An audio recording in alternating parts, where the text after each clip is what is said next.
Hey fellow foodies, it's Faye from facefood.com, and today I'm going to show you how to make some homemade white bread. It is a bit of work, but it is well worth the effort. So this bread is going to be using a Preferment, and this Preferment is called Biga, and since it's an Italian word, I'm sure I'm pronouncing it incorrectly, but we'll go with it. So we have some yeast and water in this bowl, and all I did was set it aside for about 5 minutes, and what we're doing with that is we're just making sure that the yeast is alive before adding it into our actual dough mixture. So after 5 minutes you can add it to the flour, and we're going to also pour in our water. Now the flour we're using is some bread flour. It's important to use bread flour when making bread because it contains the proper amount of protein content. It contains about 11 to 15% of protein content, and that's going to just make it a better end product. It helps with the gluten development and the overall structure of the bread.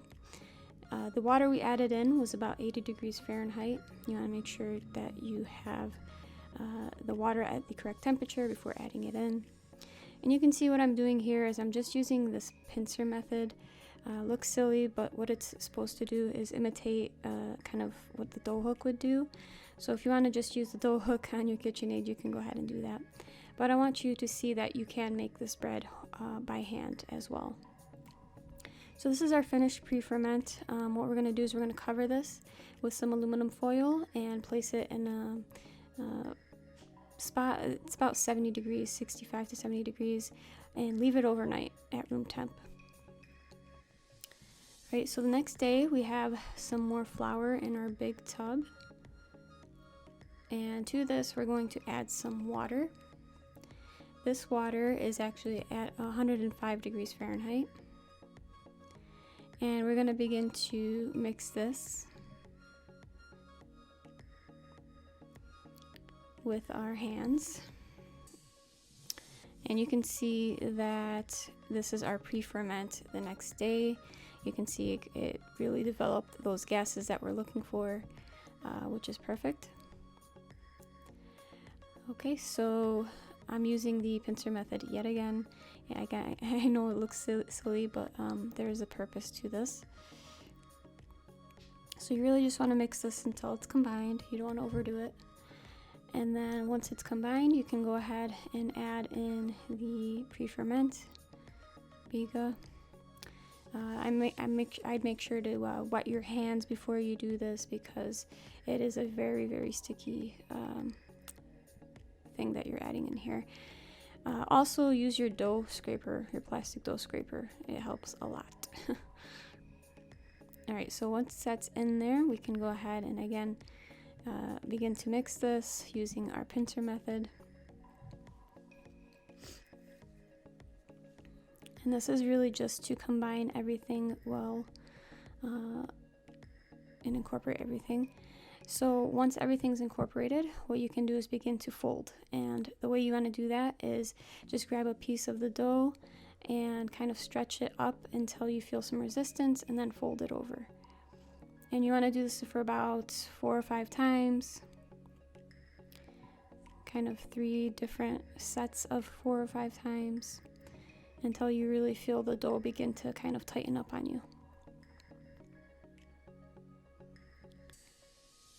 And really, dough recipes, bread recipes are always meant to be as a guide. They're not meant to be followed 100% strictly, because the thing with bread is it's really much a feel thing. All our atmospheres and environments are going to differ, so you really want to kind of get the feel of the dough and determine if you need more flour or not. So after we folded our dough, we're going to bulk ferment this and just let it proof in a warm spot. Cover it and let it proof in a warm spot for about 3.5 hours. Alright, so after it does that, we can go ahead and pour it onto our well-floured surface, and you can see it's a very, very sticky dough, and that's where our plastic scraper comes in handy.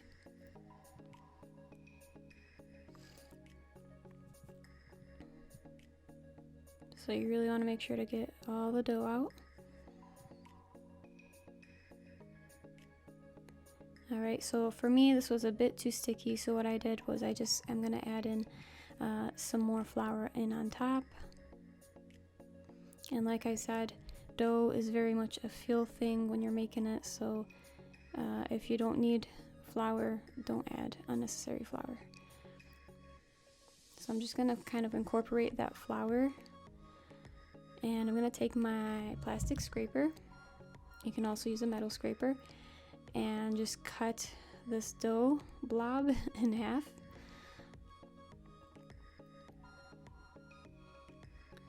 And now what I'm going to do is, ideally, if you have proofing baskets, that's what you're going to use here. But I don't, so I'm just going to use a bowl and a colander, which are both options for you. Just make sure you flour both very well. And what you want to do is kind of form the doughs into balls and place the seam side down. And we're going to cover these with a linen kitchen towel, and we're going to place them just at room temp and let them proof for about an hour. And what you want to do is, you can see that it expands nice and big after an hour. What you want to do really to determine if it's properly proofed is kind of poke it with your finger, and if it kind of springs back on you, you know that it's ready to go. Okay, so I'm going to just pour the dough out onto my floured surface. Now I only have one Dutch oven, which is what we're going to be using to bake this bread in. So what I'm going to do is I'm going to work with one dough at a time. So my other loaf is in the fridge for now. And also, you want to, while the dough was proofing for that hour, you want to actually prep your oven and preheat it at 475 for that hour. So you can't kind of see what I'm doing. I hope you can kind of see a little bit, but what I'm doing is I'm kind of just pinching the dough to make kind of like a seam. Okay, so that's gonna be the end product. We have our preheated Dutch oven, and I'm gonna use my dough scraper and be very careful because that thing is piping hot, that pot is. And I'm gonna place the bread in there, or the dough in there, and making sure that that seam side that we kind of formed on the top is facing up. All right, so we're gonna bake this covered like this for about 30 minutes. Then we're gonna take the cover off and bake it for another 20 to 30 minutes. You just are looking for a medium dark kind of color to your dough, but do make sure to check at the 15-minute mark because some ovens run hotter than others.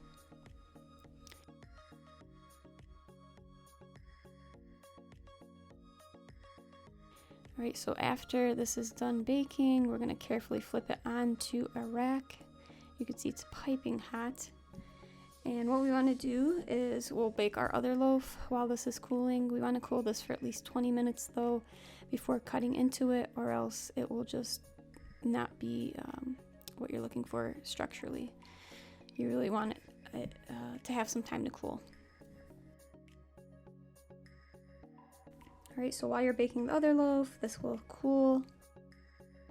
Alright, and this is our finished bread. You can see it's nice and golden brown, perfectly golden brown in my opinion. And what I'm going to do is I'm going to cut into this.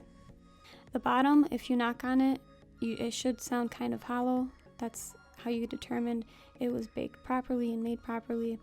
And excuse the trade talk that I'm engaging in with my brother, but I want you to hear this crispiness. You would have told me. You seem very happy. Yes, ma'am. So you got your dog, or two first and a third. Why is that good? 26-year-old quarterback, two first and a third for each. So, again, I had to indulge my brother on that, but ignore that. But I just want you to really hear that crispiness. That's how it should sound. The outside is nice and crispy. The inside is fluffy. It's absolutely amazing. Buttery naturally, but also goes great with some butter on there. It'd make a great base for some bruschetta. It's just absolutely amazing. So I do hope you guys give this a try. Let me go ahead and cut a full slice so you can actually see, because you know the end piece doesn't really count. It never counts. So you can see I have a nice thick slice of bread that I can use for any kind of application. And you can see how the pre-ferment really helps with those holes all over the bread. And I'm going to just cover this with some butter because there is no greater joy in life than some fresh baked bread and butter, in my opinion. I hope you guys give this a try. For the full recipe, go to facefood.com. Comment below if you have any comments or questions. Subscribe to this channel for more great videos on the way. And until next time, I hope you have a wonderful day. I've been reading you to figure what you're down for. I wanna figure out to make it come around. No, we should quit the game and settle things right here, right now. I've been thinking about it. I've been thinking about all the things you do. I wanna take you from it.